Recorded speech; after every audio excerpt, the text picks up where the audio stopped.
Right lads, today we've got a Lockwood rim cylinder, 5-pin, kindly sent from Australia. Really kind chap called Graham. Power of the internet, got chatting to him online, and he was really generous enough, kind enough to send over a brand new 5-pin Lockwood cylinder, completely free of charge, loads of key blanks, and made a couple of bump keys for them. They work fine. Asked could I do any better, so I've made a set of 3 for him. Let me just show you this cylinder working fine with the key itself there. And here's the key for this cylinder. Extremely high first pin there, so it's a number 2 and number 1, really high, 2 high cuts there. A low 3rd pin, a medium 4th, and a low 5th pin. Okay.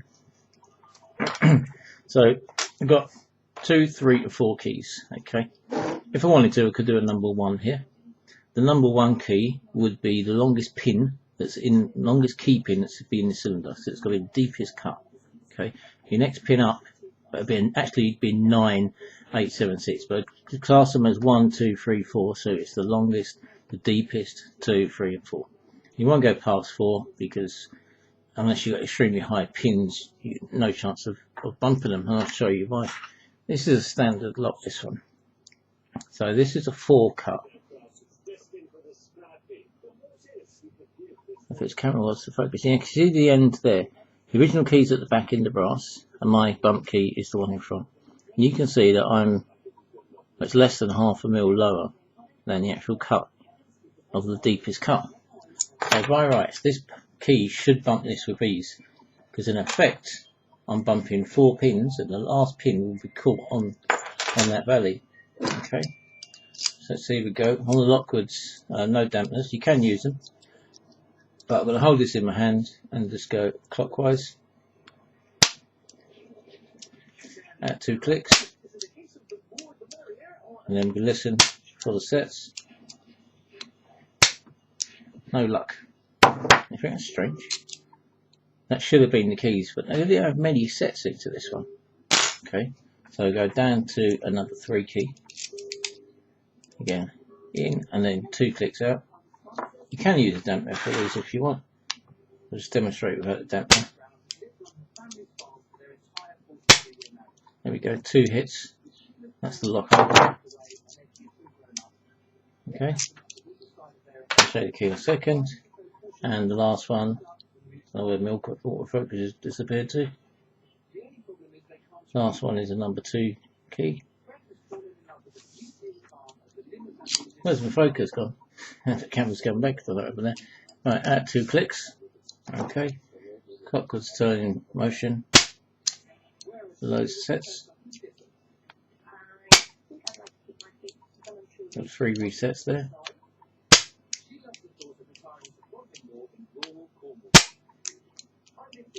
Once more. Nope. So it looks like number 3 is the right one for this lock. So you only just sort of 4 or 5 hits each one. So if I get these keys here, see number 2, number 3, number 4.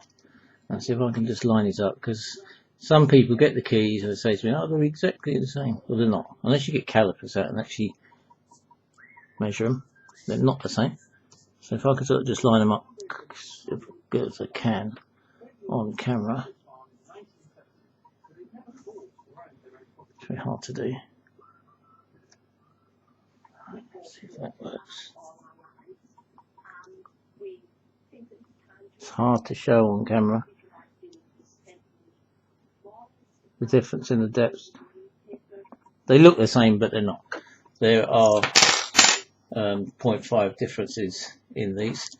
And I say, if I go with the number 3 cut key, I'll even use the dampener this time.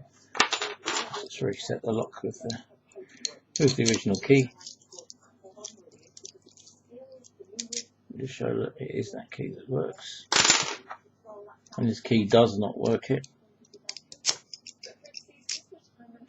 I'll slip the dampener on. This is just going to allow me to reset. This goes sometimes first go, but it's a matter of timing and a little bit of practice on these. and hearing them resets. 2.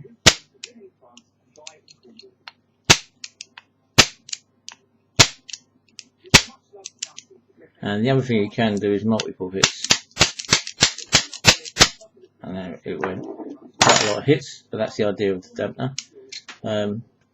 It seemed to work quite well with 2 clicks out. If I do 1, you're going to hear a thump where the actual top of the key, the shoulder, hits the core. And that's it, you can't hit anymore. Hear that solid noise. That's the key fully in. So what I found was 2 clicks. So we're going 1, 2 clicks out. Okay, that is normally what your spacings is. So that and a couple of washers would be ideal to reset.